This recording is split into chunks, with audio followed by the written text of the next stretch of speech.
d'une fête purement satanique. C'est ça, ouais. Les gens ont su transformer ça en fête carnavalesque, où la victoire du bien sur le mal. Hey, happy people!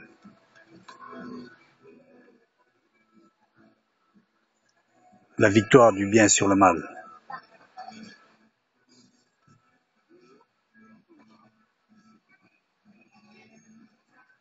Pourquoi Halloween aurait-il pris le dessus sur une fête qui en fait n'est qu'un changement de saison?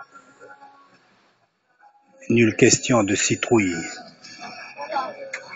uniquement pour ma soupe, mais bien plutôt la victoire sur la mort.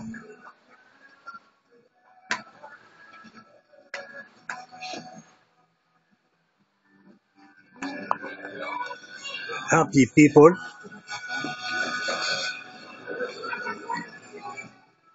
Ah, celui-là est trop gros.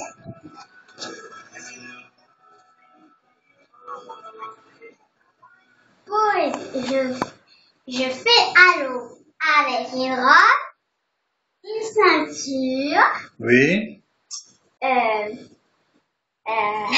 Un bandeau. un bandeau. Et j'ai tressé mes cheveux. Tu vois les tresses un peu?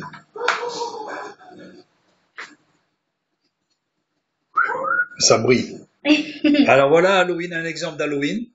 Il n'y a pas de sorcière, il n'y a pas de machin. Il y a des princesses. Voilà. On a gagné. On a gagné. Et en fait, on n'est pas marginalisé. En fait, nous, la nouvelle saison, le changement de saison, le changement de temps, il n'est nulle question de sorcière, mais de princesse et de beau et de joli. I-E. Oh là là. Bye. Ah ouais, ouais.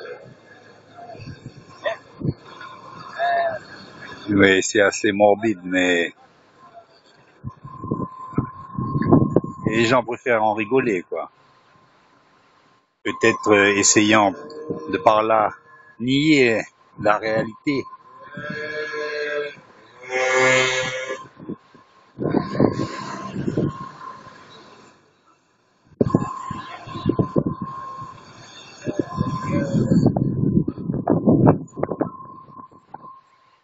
Et voilà, de l'ail pour conjurer le sort. Hein. Voilà, justement, j'ai cherché le mot pour essayer de conjurer la réalité. Allez, on se fait peur, comme ça on n'aura plus peur après. Voilà, une fois qu'on a bien eu peur, on n'a plus besoin d'avoir peur. Regardez-moi ça, on a mis une baignoire avec du sang dedans et tout. Il y a les fleurs, il y a tout. Il n'y a plus besoin d'enterrer là. On brûle les étapes, c'est mort et on met les fleurs, il n'y a pas besoin d'enterrer, allez. Et voilà, on brûle les étapes. Et à la croix. Et c'est vrai que là, on dirait la résurrection des morts, mais à part que là, le mec qui résurre, sa résurrection, c'est une résurrection transformée en démon. On le sait très bien que les autres ressusciteront pour la gloire et d'autres pour la honte éternelle. Regardez où c'est là où c'est qu'on peut briser même les rêves des petites filles. Évidemment, tout ça, ce n'est qu'un rêve. Blanche-Neige avec la pomme. Elle a su éviter la pomme, mais là, elle n'a pas su éviter Halloween. Évidemment, il faut bien que ces enfants puissent comprendre qu'un jour, à l'envers du décor et que on sort un peu du dessin animé pour affronter la réalité. Eh ben oui, Blanche-Neige pourrait arriver à mourir un jour. Mais de quelle manière? Eh ben évidemment. Eh ben comme ça, voilà, avec la cervelle dans la main. On rappelle un peu la réalité de ces choses. Peut-être un peu crûment, mais voilà, aujourd'hui c'est cru. Peut-être, ça rappelle des chevaux de l'Apocalypse. Ben justement, on va tomber sur un de ces Carrosse de l'Apocalypse, peut-être un petit mot?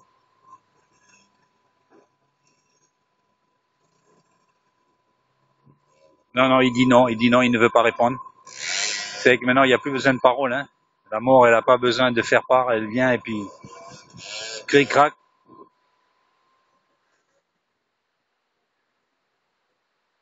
Je vous laisse sur ce, j'allais dire, charmant spectacle. Et pourtant, l'envers du décor est là, un charmant soleil sur la plage de Lansvata. Allez, ciao la monde. Évidemment, on pourrait dire que c'est une bonne chose de démystifier les choses et d'en parler. La mort doit être traitée, évidemment. Fini d'occulter toutes ces choses-là. Mais voilà, là, on la traite comme si il n'y avait pas de conséquences à cette mort et que c'est une chose naturelle. Évidemment que c'est une chose naturelle, mais il n'y a pas le côté des choses à venir. C'est comme si c'était une loi physique.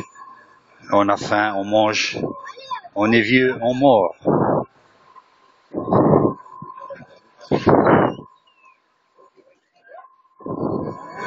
À la rigueur, on prendrait ces choses à la rigolade.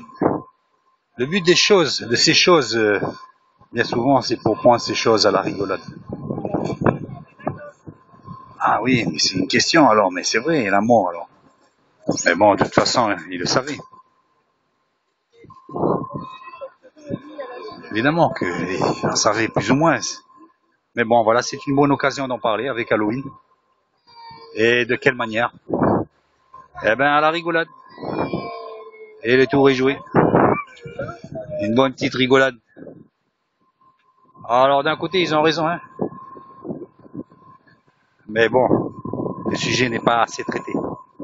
Il ne faut pas simplement traiter la mort du côté de la rigolade. On peut en rire que, évidemment, si on n'a pas préparé sa pierre tombale uniquement, mais préparer notre âme à ce qui nous attend ensuite. Ensuite, la mort pourra être une rigolade, mais pas avant. Il faut régler d'abord le problème de notre état d'éloignement envers Dieu. Ensuite, les choses pourront être vues sous un autre angle. Évidemment, on le sait très bien, le monde brûle les étapes. On est, voilà, on vient d'arriver et on dit au revoir. Voilà, c'est ça le monde aujourd'hui. On consomme vite et brutalement. Une petite larme, la personne est morte et puis ça y est, on tourne vite la page. C'est le monde de la consommation. La consommation rapide, effrénée, populaire et à grande échelle. On consomme, mangeons et vivons car demain nous mourrons. Point question de s'arrêter 5 minutes et de se pencher sur notre destinée comme si c'était probablement notre dernier jour à vivre sur cette terre. Qu'importe. Le ciel est bleu, la mer est pure et pourquoi s'embarrasser à parler de ces choses? Pourtant si, nous en parlons à Halloween, mais nous la traitons, je dirais que partiellement, et même plus encore. Nous la traitons à la rigolade. Et c'est là un des pièges d'Halloween. C'est de prendre ces choses-là à la rigolade. Alors qu'évidemment, oui, on peut en parler, mais pas de cette manière-là. D'une manière plus sérieuse. Oui, la mort, oui, évidemment, la mort. Et après, es-tu préparé? Es-tu préparé à rencontrer ton Dieu? Alors plus on occulte ces choses spirituelles, et plus la nature ayant horreur du vide, si on ne parle pas de Dieu, qu'est-ce qu'on parle de choses alors? Il faut bien trouver un autre sujet. C'est la rigolade, c'est la mort d'un côté naturel des choses, la mort qui est normale, qui arrive de manière naturelle, c'est la nature. Comme on est, puis on meurt. On ne voit pas du coup de la mort du côté de l'âme qui meurt. On voit simplement la mort du côté du corps qui meurt. Le corps et non l'âme.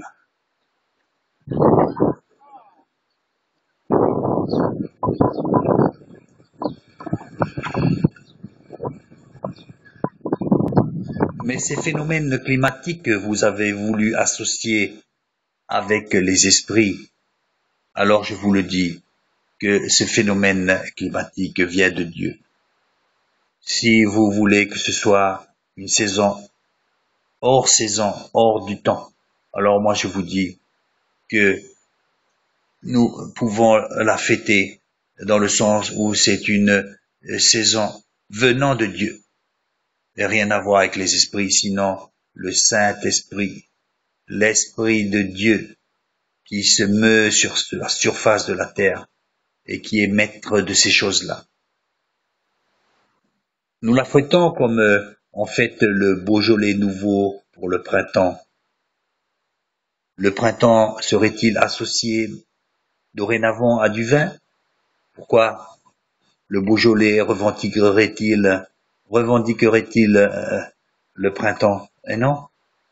Ainsi, Halloween ne peut revendiquer un changement de saison en l'associant avec des manifestations d'esprit. Non. Alors nous aussi chrétiens, nous pouvons fêter ce changement de saison dans le sens où nous fêtons une saison créée par Dieu, où ces choses nous rappellent le changement de situation. Les arbres se déguisent, alors nous pouvons aussi avoir un déguisement. Pourquoi alors le chrétien peut-il en prendre part? Eh bien, le chrétien peut prendre part à cette fête dans le sens où cette fête était certainement célébrée avant que Halloween n'intervienne, avant que cette fête confidentielle soit créée dans ces pays celtes. Et donc, cela signifie certainement que nous prenons toute notre place dans une fête et qu'il est nulle question qu'une fête, même si à l'origine était païenne, que ces fêtes restent entre les mains de satanistes ou de businessmen avides de faire de l'argent. Puisque nous le rappelons, il fête une saison qui a été créée par Dieu. Donc toute notre place dans cette fête, mais évidemment, nous n'allons pas nous déguiser en sorciers. De même que les arbres se sont déguisés avant que les Halloweeners se déguisent. Les arbres se déguisaient déjà en saison d'hiver. Et la nature nous apprend le déguisement. Et donc, ou même la situation que Dieu nous impose du fait des changements de saison de nos vies, de la vieillesse, de la jeunesse, de la maladie, où nous avons des hauts et des bas. Et ainsi, la vie nous apprend à nous adapter à la volonté de Dieu, directe ou indirecte, qu'on le veuille ou pas. Et donc, il n'est nulle question que toutes sortes de formes de fêtes puissent être accaparées ou être même instituées. Nous-mêmes, chrétiens, revendiquons l'origine d'une fête qu'on voudra nous-mêmes construire, sachant que toutes ces choses-là ont été faites par notre Père céleste et que nous ne laisserons jamais imposer une coutume ou une fête, et plutôt nous la resignifions avec des déguisements comme nous. On tire la tronche, des fois on on se déguise sans le savoir. Hein. On est content, le lendemain on est, hein. Alors des fois on est comme ça là. Vous voyez. Des fois on tire la tronche. Voilà. Voilà. Voilà comme ça. X masque. On le sait, les saisons se déguisent, la nature se déguise. L'homme peut se déguiser. Peut se déguiser aussi. D'ailleurs, Vous trouvez pas que ça me va bien? Ah. Allez, bonne journée à vous. Et que Dieu nous bénisse. Amen.